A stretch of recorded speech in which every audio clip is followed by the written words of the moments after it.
Hey guys, in this video, we're going to take a look at how you can turn on or turn off reminder sync with Samsung Cloud on the Samsung Galaxy S23 series. First, tap on the home button to go back to the home screen. From the home screen, swipe down at the top, then tap on the settings icon. In the settings page, scroll down, and from here, tap on accounts and backup. Next in here, tap on manage accounts.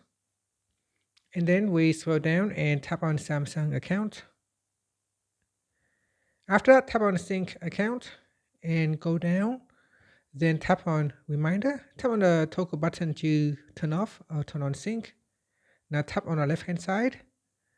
And from here, you'll be able to tap on the sync now button if it's not syncing. So you can tap on sync now button to immediately sync your reminder to Samsung Cloud.